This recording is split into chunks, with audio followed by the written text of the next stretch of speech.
great to see such a crowd here tonight. Now, how many of you came here to listen to what's going on in Georgia, and how many of you came for the food and wine? But we're, Carl, give us an honest answer. No, welcome everybody. Welcome to the program that's sponsored by the Georgian Association in the USA and the Johns Hopkins SAIS Eurasia Club. This is a very timely program in that if you've looked at the Embassy of Georgia website recently, just within the last few weeks, there's a very detailed documentary there about the Georgia and USA relationship, and very well done and a lot of information. And please take some time to look at that. I'm Sotna Dadiani. I am a member of the board of directors of the Georgian Association and the son of proud Georgian parents. We're pleased and very fortunate tonight to have two special guests. David Bakradze is the Georgian ambassador to the United States. He's been ambassador since 2016. He has a long history with the Georgian government in international affairs. We're extremely pleased to have him here. He's supported by a small staff at the embassy, but a very competent staff and very energetic. There's a lot in the news about Georgia these days, and a lot of that is due to the work of the embassy. We also have Dr. Mamuka Tsereteli, who is a past president of the Georgian Association in the USA. He's also the president of the America-Georgia Business Council, and as the ambassador, both very tireless promoters of Georgia. I commented once to Mamuka and his wife that I don't know when the man ever sleeps, because there's always something going on with Georgia that he has to be involved in. So true patriots of the country. Our discussion tonight is going to be moderated by Darina Bakradze, who has recently joined the board. She's been actively involved in the association activities for about half a year now, if not more, and we've been very fortunate to have her. And she'll be the moderator. She works here at the World Bank. And before she gets started, I really want to acknowledge Valerian Sikoashvili. Would you just stand for just a second? He is really who spearheaded this event. We were originally going to have it back in December, and had to change it for a number of reasons. And but he has stayed with it the whole time, and he's put a lot of energy and enthusiasm in it, and that's why we're having this tonight. So really want to thank him, and want to thank our guest speakers, and I think you're going to enjoy this discussion. So I'll turn it over to Darina. Thank you, Sotne. Okay. Thank you, Sotne, and thank you everyone for joining us. We're delighted to have Ambassador Bakradze and Dr. Tsereteli here. And just a few words about the agenda for today. We will hear from Ambassador and Dr. Tsereteli, and we will have a brief discussion and open it up to Q&A. And at the end, we will conclude with a nice reception. So just a friendly reminder that today's event is on the record. And without further ado, over to you, Ambassador. Thank you.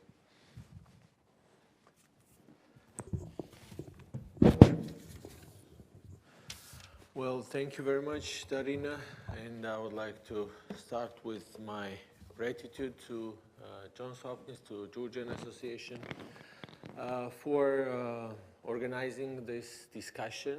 I'm really glad to see you gathered here to listen about our developments, about the interests, the strategic interests that Georgia and the United States share, about the interests that is having the United States in our region, the role that Georgia plays in this strategic partnership, and I'm so glad to have this opportunity to discuss with my friend and our say, ambassador of Georgia and Georgia's culture, Georgia's history, Georgian wine here in the United States for a number of years, Dr. Tsereteli. For those of you who know Georgia, know that for thousands of years, Georgia being located at the crossroad of civilizations, have survived the numerous number of foreign invasions. And from this experience, Georgia has emerged as a country very resilient, but also the country that values peace, stability, and peaceful conflict resolution, as we until now face the occupation in Georgia. 20% of our territory is occupied by Russian Federation. Since 2008, all the efforts by the Georgian government to find a peaceful solution to this conflict due to Russia's destructive position has had no success so far. One single message from this discussion about Georgia's relation with the Russian Federation and this conflict should be noted that many regard this conflict as a frozen, and there is nothing frozen in the occupied regions. Since 2008, Russia continues to build the razor wire fences alongside the occupation line. The population, Georgian population, the number of Georgian population and citizens of Georgia in the occupied regions reduced 3-4 times, from 350,000 in Abkhazia to 120,000, from 130,000 in South Ossetia Tkhinvali region to 30,000. There are 10,000 Russian troops and FSB border guards, several military bases with military equipment located in the occupied regions. The population are deprived of basic rights and basic freedoms, among others to get education in their native language. The building of razor wire fences and closing of checkpoints have divided the families, villages, and deprived people of right to free movement in their own country, in their own backyard. And also this has led to hundreds of cases per year of kidnapping. Some of them have led to the killing of people, and unfortunately those who have been charged for these killings are still at large. Despite having the Geneva International discussions, Russia refuses to consider the peaceful ways of conflict resolution. But on the other hand, Georgia pursues the way of reconciliation. We have a new peace plan through which we try to build on the good experience of sharing the benefits that the Georgian state provides for its citizens, among others free healthcare, with our citizens living in the occupied regions. And the new initiative will include education, will include trade, and through this we want to build the trust, build the confidence among the people, among the societies that are divided by the artificial barriers. Georgia aspires to become the member of European Union and NATO. This is our civilizational choice that is built on Georgian culture, which is European, and Georgian history is European. Georgian mindset is European, and the values that are the bedrock of the Europe and Western values, democracy, human rights are very solid and sustainable in Georgia. And we consider ourselves the part of this family. We are part of this family. And therefore, every government serves and the service and the choice of Georgian people to be the member of European Union and NATO.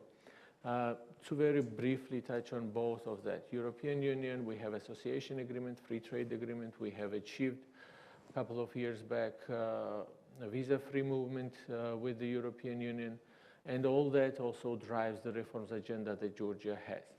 With NATO, Georgia has all practical tools a country may have to become the member of the alliance, and we are expecting and waiting for the political decision to become the member of the alliance. And I hope, in case of the interest, we can elaborate on this more. Georgia in the region facilitates the stability through good governance, through good relations with our neighbors. And we play through our very important geopolitical location an important role in connectivity. Georgia is not a between land. As I said, it's Europe, but Georgia connects all major economies of Eurasian continent. And our economy is very business-friendly, free. By the World Bank, we have been named as the 6th easiest country to do business. By Heritage Foundation, 16th freest economy. We have one of the lowest burden of taxes.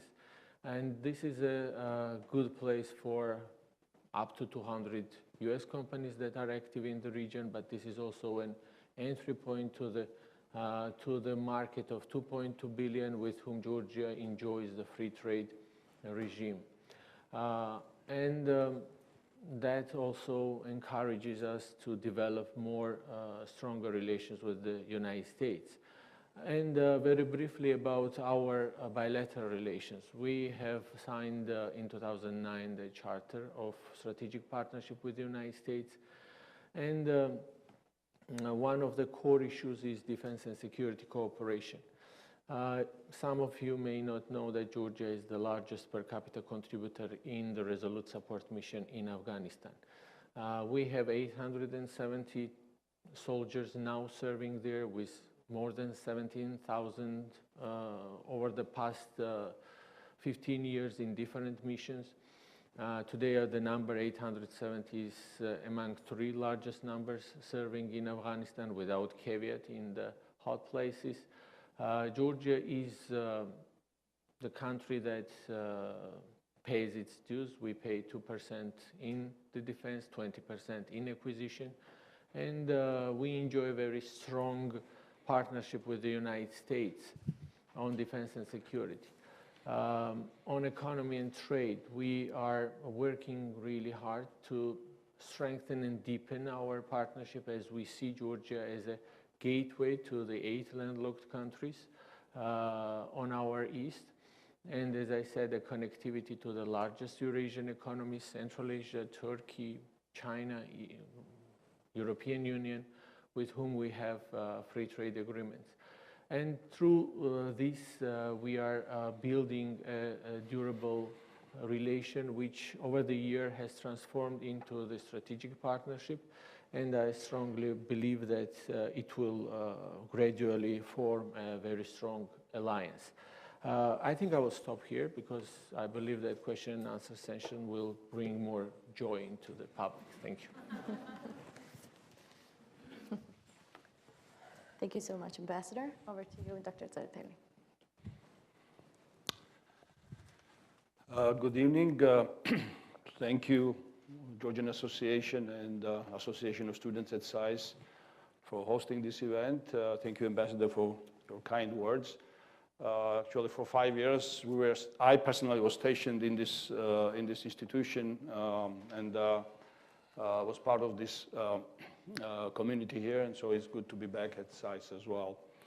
I will probably talk mostly on about the bilateral economic relationship between the United States and Georgia that started to develop in early 90s and evolved into serious business and economic partnership. At the same time, I probably have to mention right now immediately that level of political engagement between Georgia and the United States is much closer than business and economic ties in terms of role that U.S. plays in a strategic picture. Considerations of Georgia is much higher than role the United States plays as an economy in economic life of Georgia. 5 largest trade partners of Georgia does not include the United States, and they are mostly neighboring countries, and for understandable reasons. Of course, Georgia is a small economy, and it's distant from the United States, but good news is that there are always, since mid-90s, there are always quality U.S. investments in Georgia present, and in a sense, setting up standards of foreign direct investments in Georgia, making, I would say, actually great contribution in modernization of country and even contribution to culture of how businesses act and how businesses operate and how businesses actually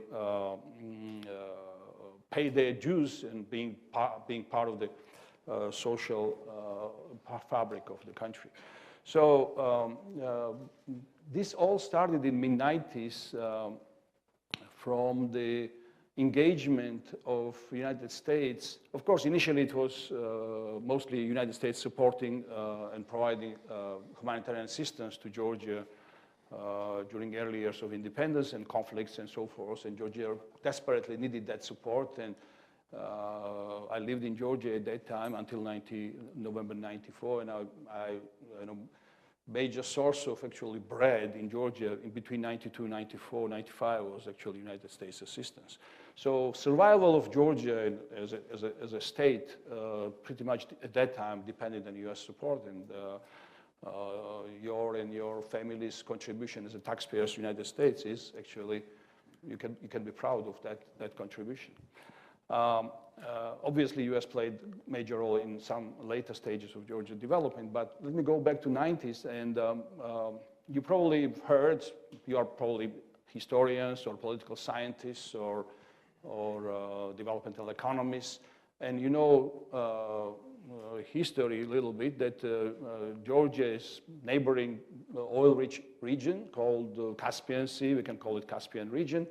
And in mid-90s, there was a big, what they call bonanza, big interest among all companies all around the world into Caspian resources. And because of the issues between the United States and Iran, and all the sanctions and everything that was related to Iran, and issues related to Russia. And if there are questions, we can mention what are those issues, what prevented Russia to be the major transit for oil and gas from Caspian. Georgia, along with its neighboring country, Azerbaijan, emerged as a key transit country for those resources. But it looked interesting as an idea, but to implement that idea, a lot of investments had to be made in infrastructure development, connecting oil and gas fields in Caspian Sea to ports or terminals in Black Sea or Mediterranean Sea. And it took years and major efforts, but really contributed to the construction of Georgian state with that process, managing world-class infrastructure projects with multiple foreign investors involved from all over the world, with a pretty low starting point of capacity of the governance and so forth, was a major achievement. Actually, today we have in the room one of our old friends who actually was an active part of the process, and former Deputy Prime Minister of Georgia, Mr. Basilia. If you have any questions about that period of Georgian economic development since '90s, you can address some questions to him. And this development, building the first so-called early oil pipeline between Azerbaijan, Baku, and Supsa, and then major oil pipeline between Baku again and Ceyhan port in Turkey, really put Georgia on a map of global business and global strategic considerations. And that followed with the gas discovery in Azerbaijan, Shah Deniz field, which is now a major source of so-called southern gas corridor, and which is the alternative route of supply of natural gas to Europe. Again, we can talk about these projects if you have any questions about those. But the fact of the matter is that those projects probably would have been impossible to implement without strong United States support and facilitation. And facilitation was taking place on a diplomatic level, but also through institutions that are supporting US businesses operating abroad, like Exim Bank or Overseas Private Investment Corporation and so forth. So, and Georgia, as a part of this region, was a recipient of these investments. While Georgia is not a rich country in terms of oil and gas, although it has some oil and some gas, but it's not as rich as its neighbors. Clearly, Georgia as a country of strategic location was important for these considerations. So another thing, since we are talking about bilateral economic relationships, so there was a history of this relationship that started in the 90s. And then gradually, this institutionalization took place in this process. And Ambassador mentioned the strategic charter, and one of the components, there are 4 pillars, and one of the pillars is economic pillar, bilateral economic relationships. And so that's one institutional sort of cover in bilateral relationship. There are several others. I'm not going to touch all of them on trade and other issues. Georgia's,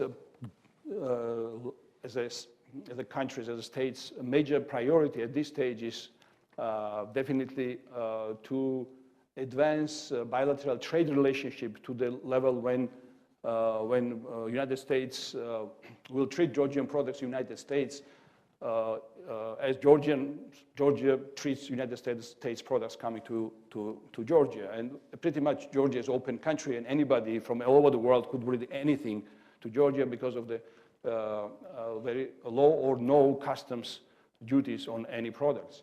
So big idea of Georgian-American economic, American-Georgian economic relationship is to somehow get to free trade agreement. And we know how difficult it is, how hard it is, how many other priorities US Trade Representative's office have, which is the major driver of the institutional driver of the process. But for many years, Georgians have this aspiration, and there is an accelerated effort in last several months, maybe years, to move this forward. If you think about Georgia having now a free trade agreement with the European Union, with Turkey, with former Soviet Union space, with China, and advancing free trade agreement with India, you know, if you think about look at the map of the world, not much is left other than the United States. So I think it's essential, and being so close in terms of partnership with the United States on political level and on military cooperation and so forth, I think it's essential to advance this avenue of bilateral relationships as well. So what is a major priority in addition to this institutional country-to-country relationships? Of course, as I said, Georgia is a smaller country for large US corporations. A small market of 3.5 million people, it's not that attractive. But at the same time, as mentioned, once you have access to larger markets, free of tariffs in neighborhood of Georgia or even beyond, for some American companies that may be attractive kind of destination for investments.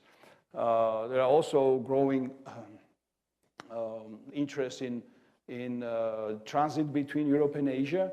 And that's another avenue of where American companies are and will participate more going forward.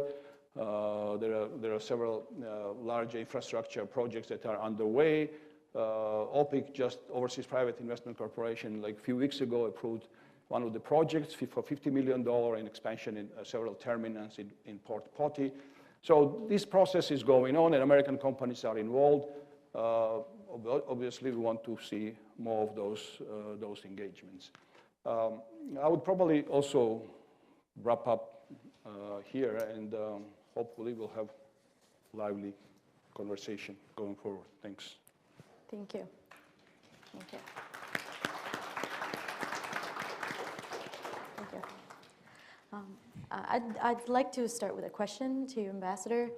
During your remarks, you spoke about Georgia's aspirations to join NATO and how you mentioned it's a civilizational choice. And you also discussed the defense and security cooperation between the United States and Georgia and how strong that is. If you could elaborate further on this, and in the long term, what do you think this relationship, US-Georgia security relationship, is blossoming into, and is one of the outcomes down the line a better prospect of Georgia joining NATO? Thank you. Yes, well, in 2000, well, let's start with a little bit from 90s when, as Mamuka mentioned, as Dr. Tsereteli mentioned, we have survived thanks to the humanitarian assistance that we have received, but over the years we have transformed into a country that has developed a very strong defense and security cooperation with the United States. I have talked about the contribution that Georgia has in the international peace operations, but at the bilateral level we have advanced our relationship. Today we have three major exercises that take place in Georgia that is strongly participated with the US soldiers. The latest one in autumn last year, Noble Partner, we hosted 2,500 US soldiers. We have started Georgia Defense Readiness Program, and we have more than 50 US officers training 9 battalion of Georgian military. We have reached the agreement, and we are very grateful for to this administration, and we have bought a year and several months ago we got the green light to buy the anti-tank missile Javelins. We have deepened our relationship with the US military industry. And United States is also a very strong supporter of Georgia's NATO aspirations. In 2008 Bucharest summit, Georgia was promised that it will become the member of NATO. This statement has been reiterated on every following summit in 2009, 2010, 12, 14, 16, and in 18 as well. On these summits, NATO always declares that Georgia is one of the strongest aspirants. Georgia enjoys, there are, I think, no more abbreviations left of the programs that Georgia doesn't have. Its annual national program, its NATO-Georgia Commission, its substantial NATO-Georgia package, its all the programs and all the levels of relationship, yes, relationships that we may have. Mamuka is referring to membership action plan that was very strongly advocated and supported by US administration in 2008, and unfortunately Georgia wasn't granted the membership action plan. Since then it has become kind of a toxic issue in Brussels. But the important thing is that at the next and following summit, Georgia was granted the annual national program. It's a mirror program for membership action plan through which Georgia has advanced in its interoperability with NATO, its defense capabilities building. Georgia has become one of the enhanced opportunity partners. So Georgia is ready as a country can be to become the member of NATO. Georgia also enjoys the continuous support of the United States. Vice President Pence visited Georgia in summer 2017. After 6 months, this administration came to power. The format of the visit to his first bilateral trip to Europe was significant for us. It was covering Estonia, Georgia, and newest at that time member of NATO, Montenegro. And he has also once again standing together with Georgian and US soldiers have strongly, let's say, reaffirmed the support of the United States for Georgia's NATO membership. So what are we lacking? We are lacking the consensual decision that NATO should come up with on Georgia's NATO membership. This is a decision that all 29 and soon 30 members will and should take. Georgia, well, talking about the 30th member, we are always encouraged to see the new members becoming the member of alliance.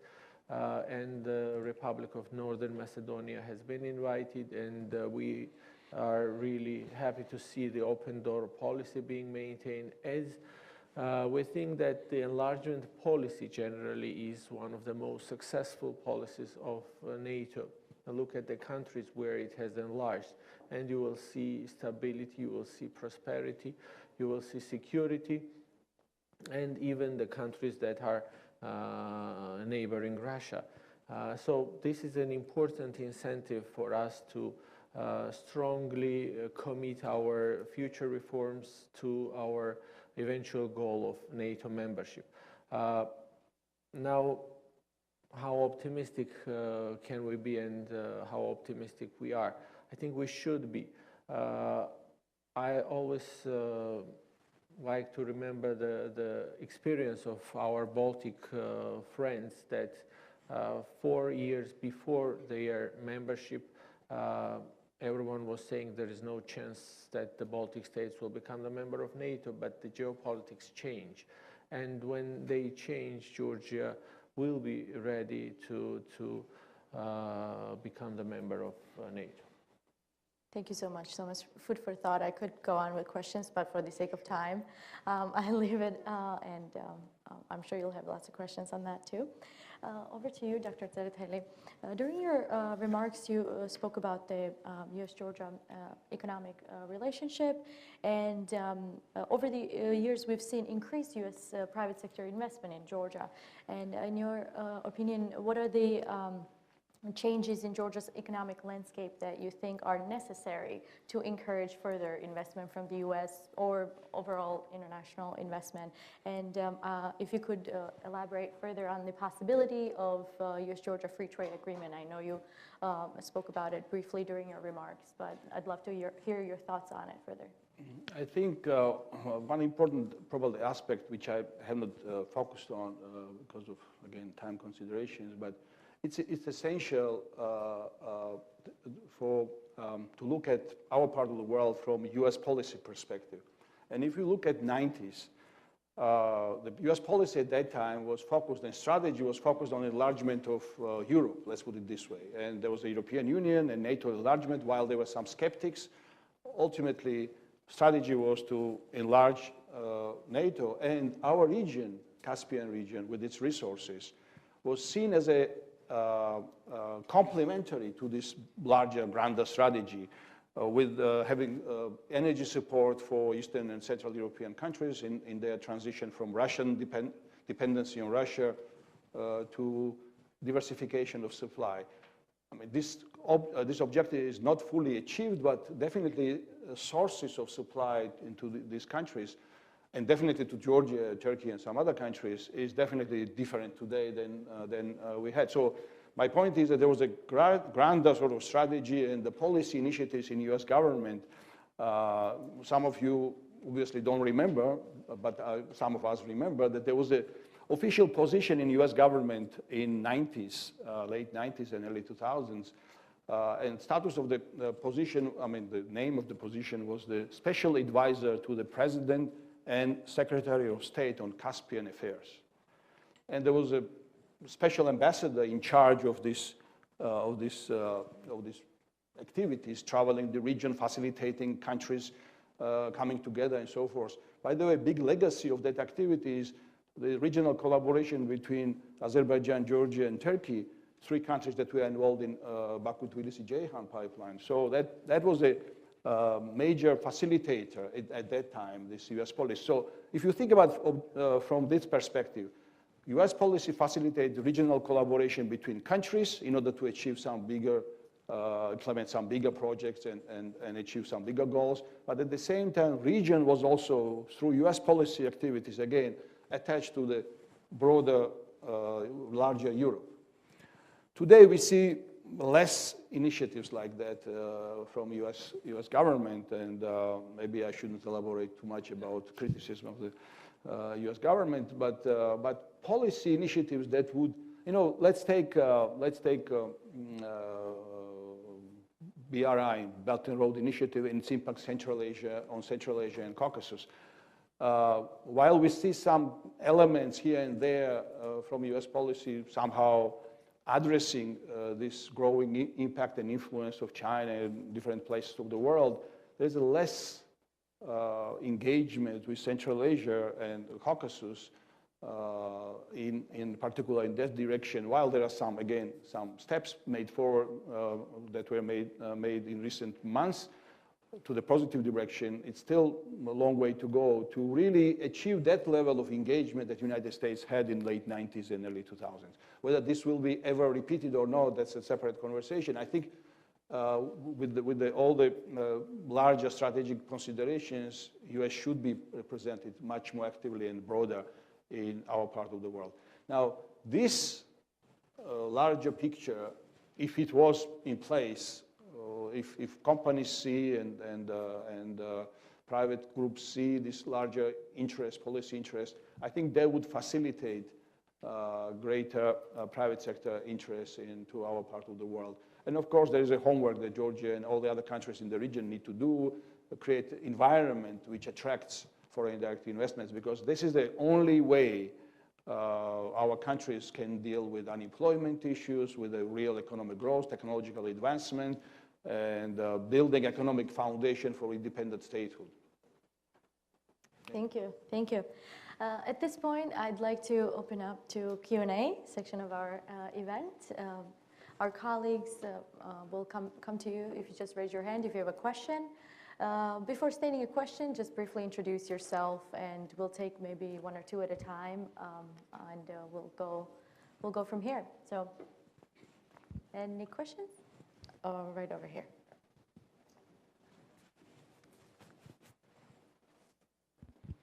Thank you. My name is Ashley Curtis. I'm a second-year student here at SAIS. My question is for the ambassador. You had referenced that when the geopolitical circumstances change, that Georgia will be ready for NATO accession.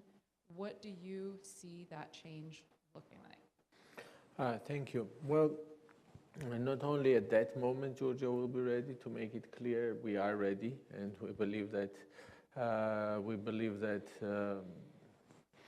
for some years now, Georgia is performing at the level that it should be the member of NATO. It's not only defense interoperability and defense capabilities that Georgia has, but it's also a democratic development that the country has. And on many accounts, we love to compare ourselves with already members of the European Union and NATO. And that, let's say, aspirations that we have, that we will become the member of NATO, will become the member of European Union, is a driver for this reforms agenda that we have, that moves country forward, that the trajectory is upwards. The geopolitics change, well, as I said, the consensual decision that should be made by all 29 member states is not there at this moment. Therefore, it is important for all of them to realize that Georgia is a contribution to the Euroatlantic security and not a liability. That Georgia brings more to the security. That the Article 5 is not about going to war together. It's about standing together so that there is no war. That Georgia's NATO or EU aspiration doesn't threaten anyone.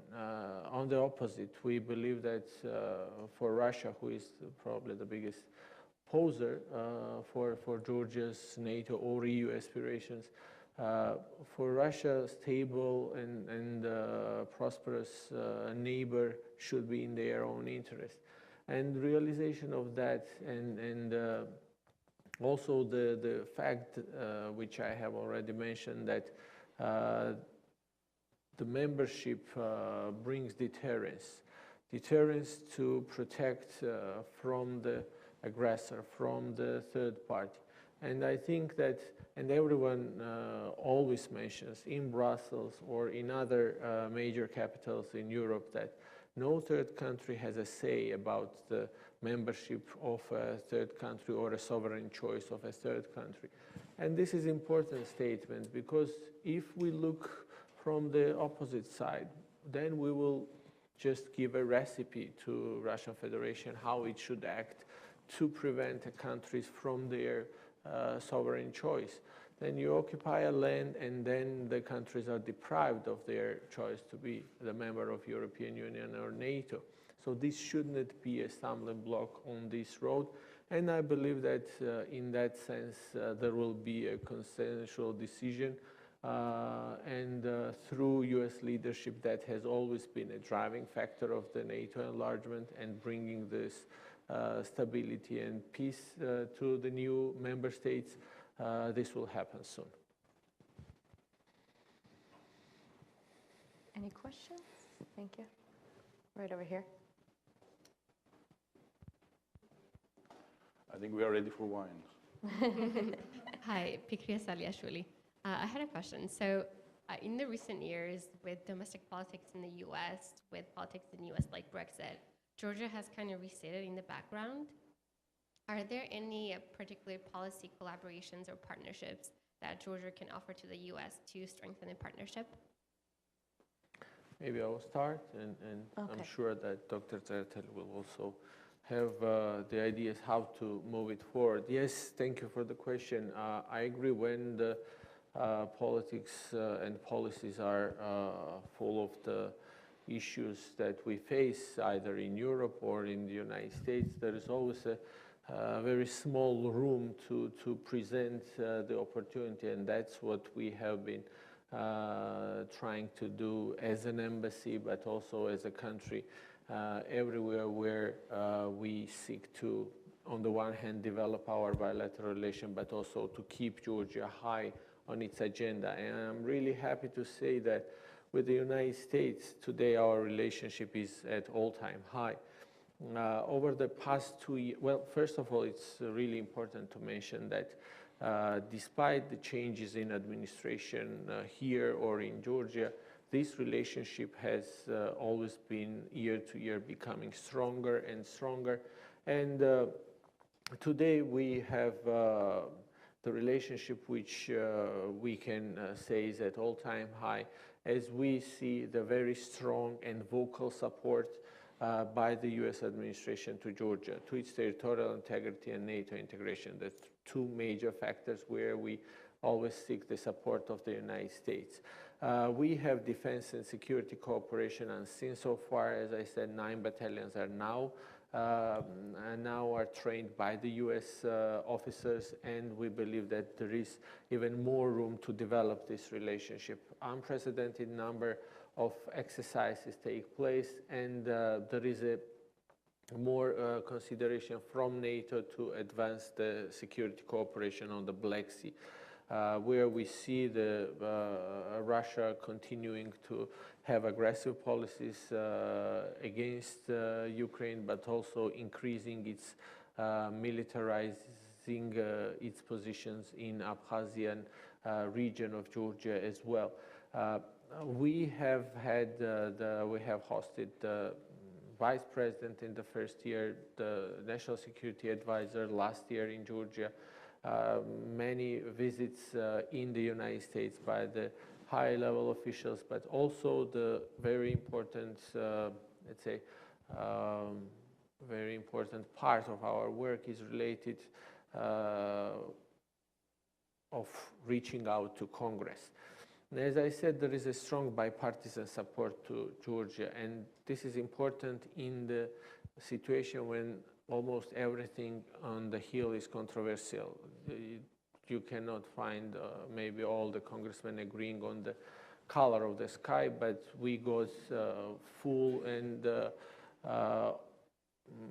unanimous support for Georgia Support Act last December, which includes calling for the free trade agreement. We prefer to call it just a trade agreement. We follow the agreement policies that trade policies that government of the United States has, and it also calls for more defense and security cooperation. It calls for the sanctions of the individuals who have who are convicted in violation of human rights and freedoms in the Georgia's occupied regions. For the first time, we got the recognition of 2 Georgian regions as occupied just 2 years ago in 2017. In the spring, in the U.S. Consolidated Appropriations Act, we got very strong language in the National Defense Authorization Act. So both from the administration, from the Congress, we feel that this support is moving forward. And I think there is a reason for that. Georgia itself represents a good example of a partner and ally, which is a loyal and reliable partner, but also is a good example of transformational effect that, as Mamuka mentioned, that US taxpayers' money may have on the countries. Georgia has transformed and has developed itself as a European state due to this support, due to this assistance, due to support of European Union, of course. So I believe that on trade, on security, there is not only willingness, but also, I think, clear perspectives of moving our relations further, which, once again, I agree, it's difficult in this very, let's say, full of news environment and full of informational, let's say, waves that come every morning and afternoon and may not keep the news high on the agenda for half a day, but still there is a willingness from the US side to award an ally, but also to increase its footprint in the region through Georgia, and Georgia is a country that can present that opportunity for the United States. Thank you, Ambassador. Very briefly, I think, I mean, to be honest, it's very hard to attract attention with positive agenda. If we had, God forbid, war or something like that going on, we would have lots of attention. But with the peace and with some progress and some things happening, kind of moving forward on a relatively like a normal pace, then you get very limited attention, of course. But so Georgia needs, I think, 2 sort of things to happen in order to keep this going. I mean, Ambassador mentioned some of that, the fact that Georgia is a positive case of collaboration of larger country with a smaller country. I think that's also already something that can be advertised, presented, and this is something that Georgia probably we need to kind of focus more in our promotion, particularly on the issues that can elevate Georgia's interests, whether it's, I mean, still probably we need to do more in better publicity on the contribution of Georgian troops. We talked about Afghanistan, but a lot of people don't realize that during the war in 2008, the first day of the war, 2,000 Georgian troops, US-trained Georgian troops, were in Iraq. And by that time, it was the largest non-US troops in Iraqi territory. So, but how many people will know about this fact? So Georgia was a loyal partner, as Ambassador mentioned, and this needs to be sort of communicated. And this case of large country, small country partnership probably needs to get more attention. Second thing is that, as I mentioned, it wasn't by accident that I mentioned 90s, because at that time, we, as a country, were talking to U.S. administration, communicating with the Congress or administration, together with voices coming from our region, our partners, involved in the process of this, at that time, this multiple pipeline strategy that was famous, or U.S. policy initiative, which was, by the way, initiated by input and engagement with the countries themselves. It was Azerbaijan, Georgia, and Kazakhstan, and Turkey. So I think we see less regional, we hear less regional voice in Washington now, coming together, countries coming together and communicating together. Being a non-governmental person, I can say things like that. So I think we need more voices. It probably will, U.S., both on Capitol Hill and administration, people are very busy with so many things, and probably will be heard better if there's a common voice coming from region that will address not just one or two, but maybe interests of many countries and many issues as well. Over here, and then we have a question up front. Maybe we'll take a few, yes. Sure. Hi, I'm Jess Ruzick with SAIS's Global Policy Program, and I'm hoping that you can speak a little bit about how Georgia's cyber strategy changed after 2008, whether in terms of public partnerships with other states, privately in terms of the type of companies you see investing in Georgia, and what direction the strategy has gone as opposed to a country like Estonia, who's really focused on their cyber defenses and their digital technology. Thank you. Over here. I'm Mandy Tuttle from the National War College, and I was wondering if you could talk about Turkey's kind of political and economic role in the region. And we're all kind of seeing their relationship with Russia, and is that kind of cause for concern for Georgia? Thank you. And we have a question up here.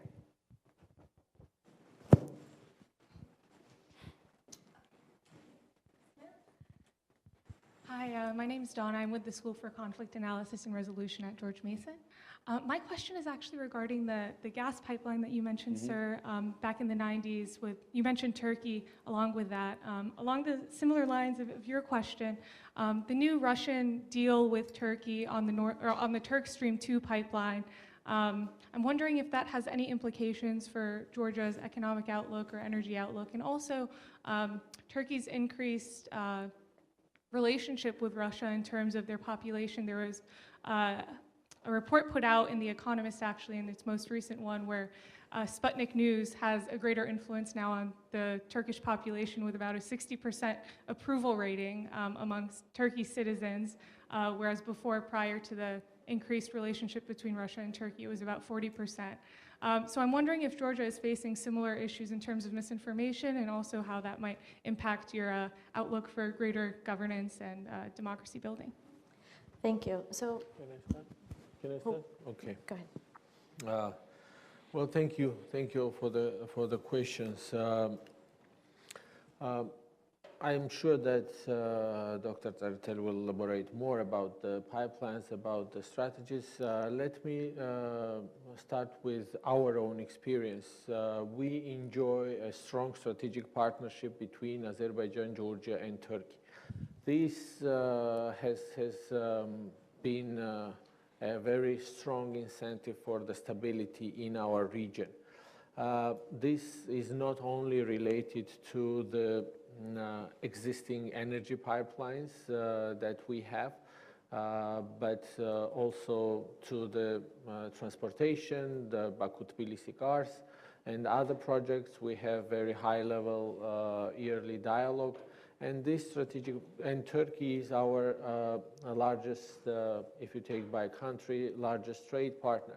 So definitely we have a very strong relation. We maintain a stable path of development for our region through this relationship. And when it comes to Turkey, to answer the question, we, of course, Turkey is the only NATO member state that borders Georgia.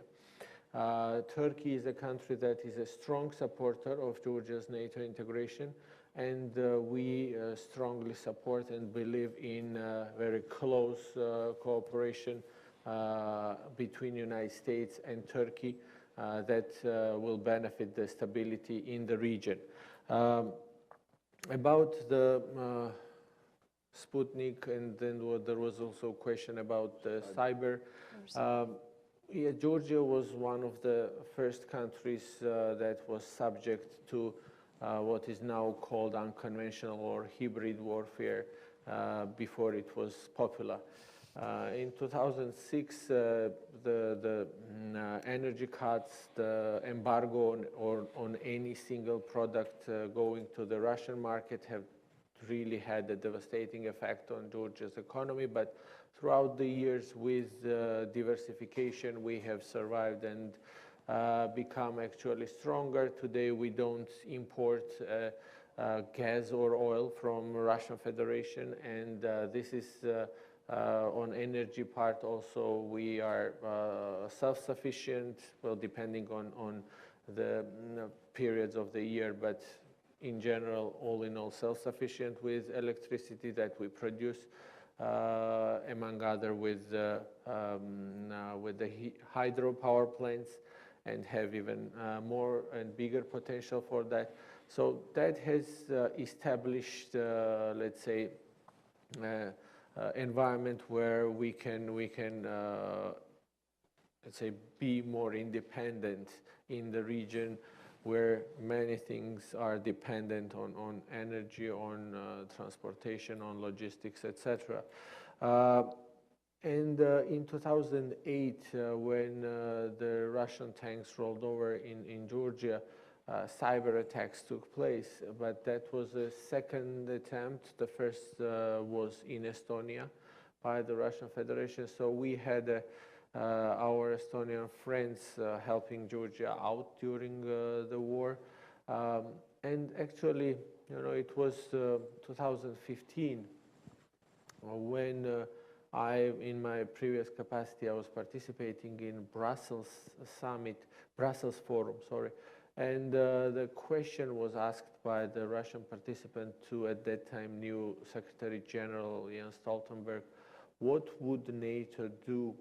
Would Article 5 imply on a cyber attack on a small country like, for example, Estonia?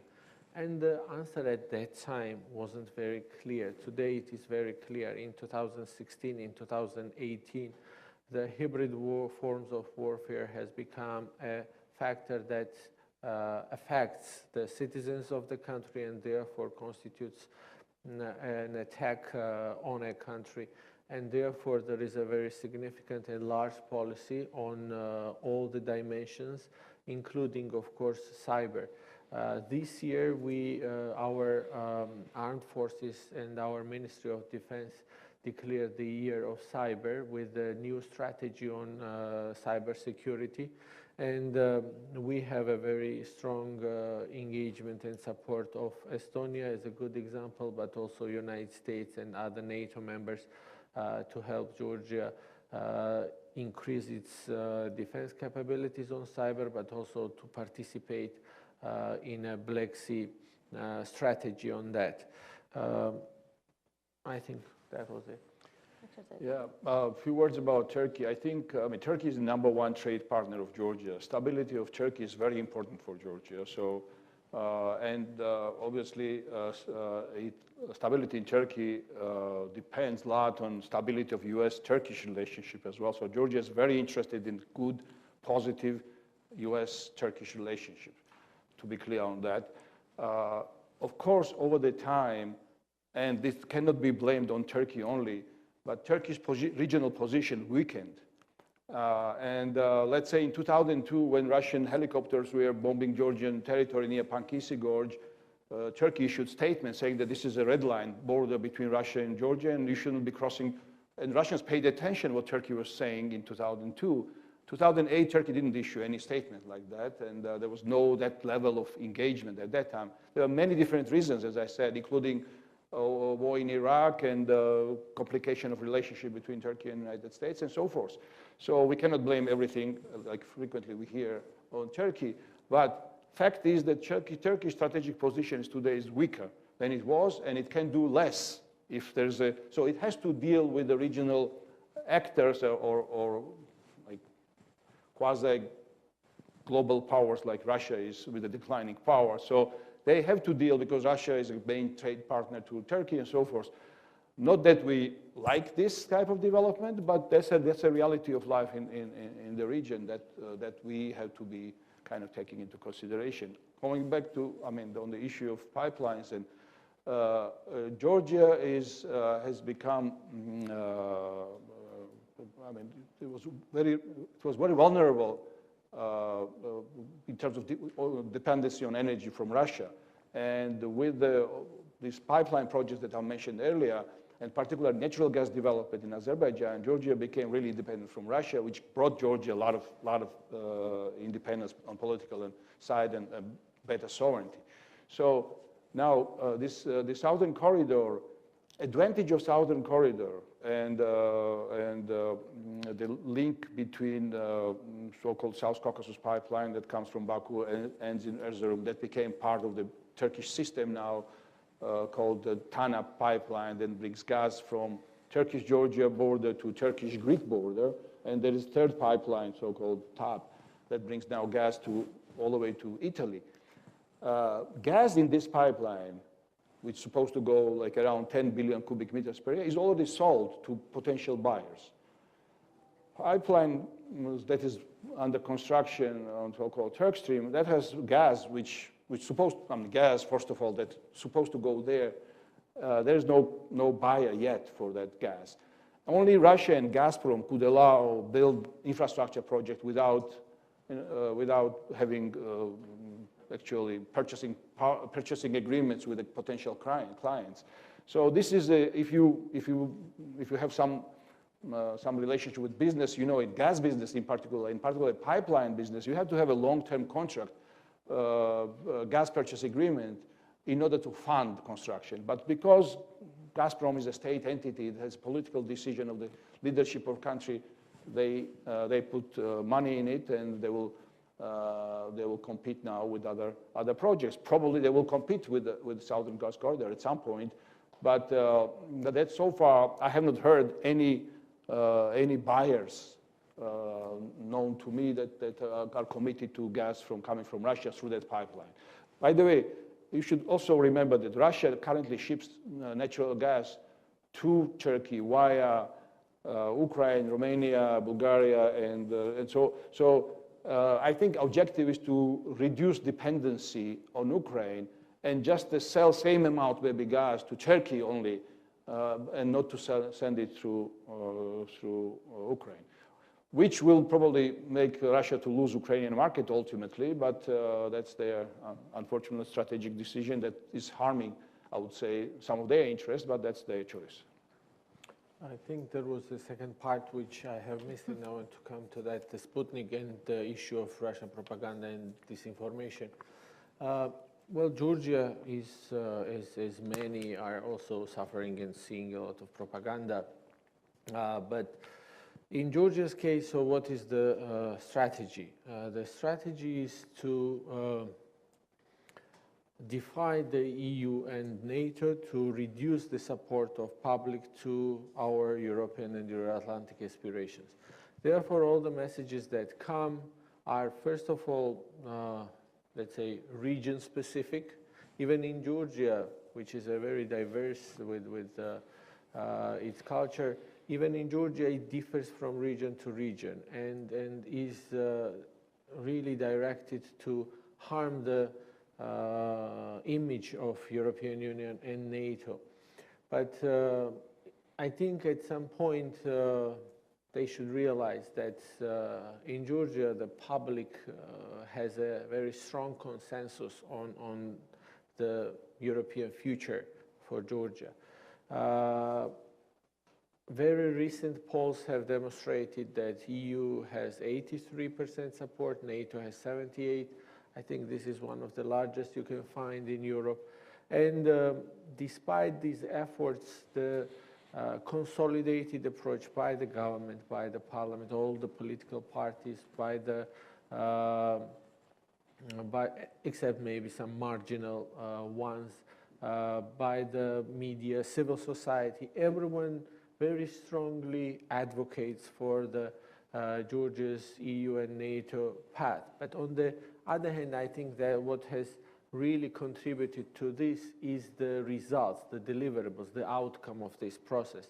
One thing just to say that, you know, EU is good, NATO is good, and on the other hand, it is important to show that these reforms also not only brings you closer to this membership, but also opens, for example, the EU market for your products, or lets you fly visa-free to European Union. And this has become a really strong deliverables that is, you know, solidifying the support in the society to this disinformation, which I think will continue. But we also come from the past when we had 70 years of living under propaganda, and therefore recognizing it when we see it easily. Thank you. I think we're just about out of time, unless someone has a burning question they must ask. Allow me to thank our speakers. Thank you very much for joining us tonight. And thank you very much. Thank you everyone for coming. And let's go have some food. Oh, yes.